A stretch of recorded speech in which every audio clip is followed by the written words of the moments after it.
Welcome, fellow anglers, to the Good Karma Sport Fishing Podcast. I am Captain Ryan Van Fleet, your host here in the Florida Keys.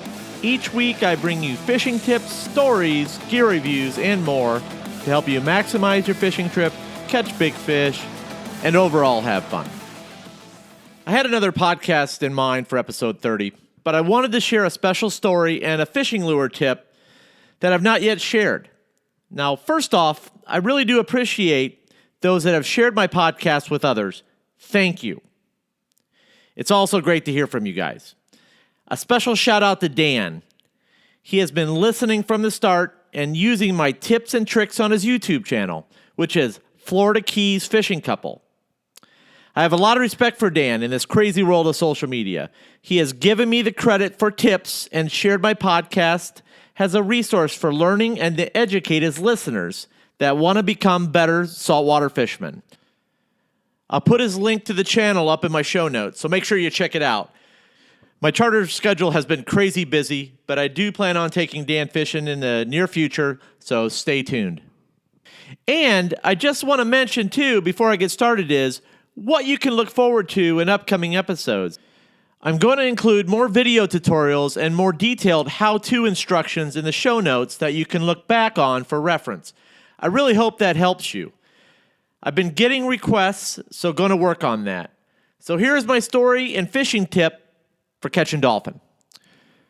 A few years back, I had an older guy in his late 70s book a half day with me in the month of September. Now, September can be hit or miss when it comes to dolphin fishing.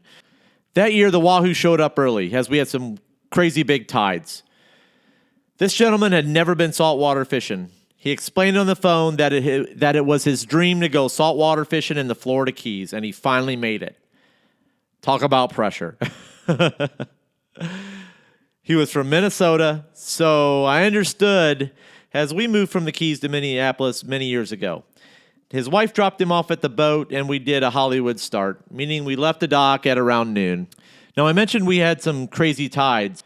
I had been dialed in the past few trips along the reef and had been catching some big tunas and wahoo. But of course, that afternoon, the water quality went to shit. And when I mean went to shit, it was completely green. It was full of dead bay grass as the Florida Bay went to hell that year. Just a nightmare. I spent the first 2 hours of his charter hunting and mowing the grass. Now, I finally said, fuck it, and I pulled the wahoo lures. I asked the client to take a seat and told him that we needed to take a ride and look for some good water. Now, it was 2 o'clock. There's only so many hours in the day, and I think sunset that night was, 6:30 or 7 o'clock. Anyhow, you get the point. Now, I still remember the time. Pretty crazy, right? But guys, I can't remember where I put the pliers a few seconds ago or where I put my car keys. But I do remember this day. So what I did was I burned out to the Islamorada Hump to go look for Blackfin tunas to try to salvage the trip. And of course, when I arrived there, it was a barren wasteland. There were no tunas and more dead grass. Water was ugly. It was so I was getting a little bit frustrated. So I asked my client to, take a seat. Now, you may think, well, why didn't you vertical jig for the tunas? Well, this gentleman was not the type for heavy vertical jigging. I had him sit back down, and I said, we got to go look for some fish. And, guys, I found a pallet. And that's no joke. And there's nobody else around it. And, I think it's going on like 4:30, something like that. I slowed up as I had something special in mind for this client who was so patient with me that day. He knew that I was doing everything I could to put him on pelagic species. Now, this guy was not wanting to go back to the reef to go snapper fishing as a backup. It was pelagic or nothing. Talk about pressure. Now, that summer, I had become addicted to throwing surface poppers at dolphin. So I had my favorite popper rigged, which is the Halco Lazer Pro Roosta popper. It's the baitfish color. In my opinion, it's the perfect popper. And I went through a lot of them that summer. So I only had like a couple left, and I brought them on this trip just in case we came across some blackfin tunas and all that good stuff. But I was not expecting to find any dolphin because there were actually just none around at that time. as we were getting, into September, and we just don't see a lot of dolphin in September in the Keys. Now, as I approached the pallet, I kept my distance. I could actually see a couple big dolphin cruising the perimeter, but I did not tell the client what we were doing. I just simply grabbed the rod like it was no big deal, and I said, "Hey, man, do you bass fish at home?" He said, "Yeah, I do a lot of bass fishing on the ponds." And then I said, "Okay, I just want you to make a long cast at that pallet with this surface popper and make it chug, and then real quick, make it chug again." And then I kind of went through the routine with him, but again, I was very calm, and I just didn't tell him what was there. I just wanted him to get the full experience.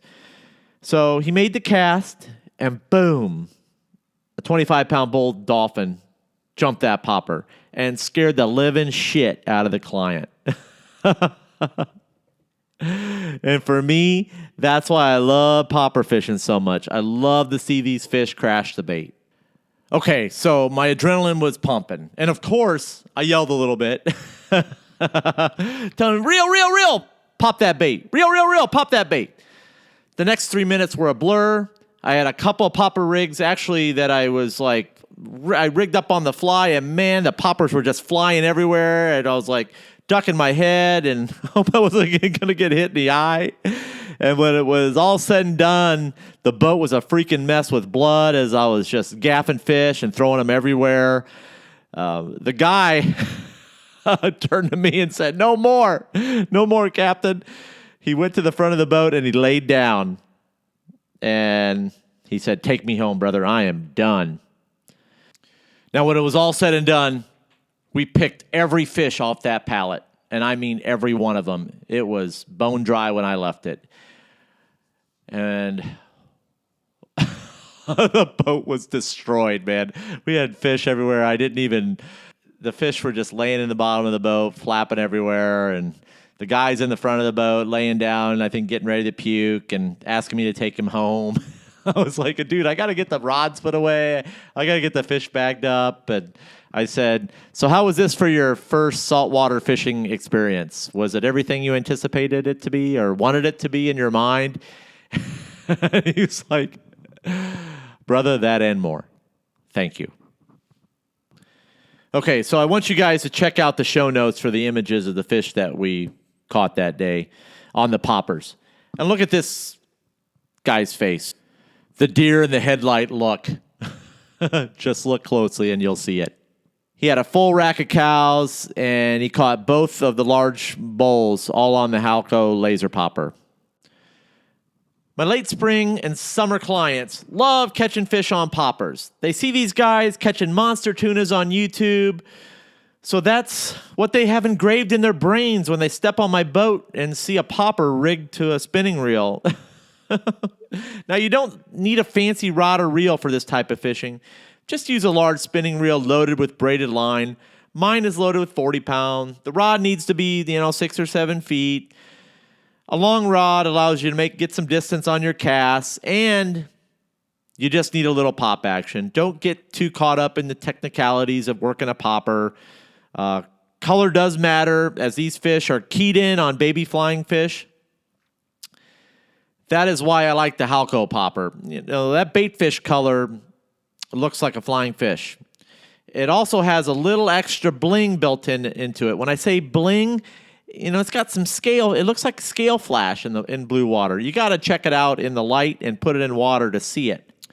I let clients jig and pop on the hump when the conditions are right for doing this, as it is all about fooling the fish to eat the popper and making it challenging. People love to cast and set the hook because they can see the bite.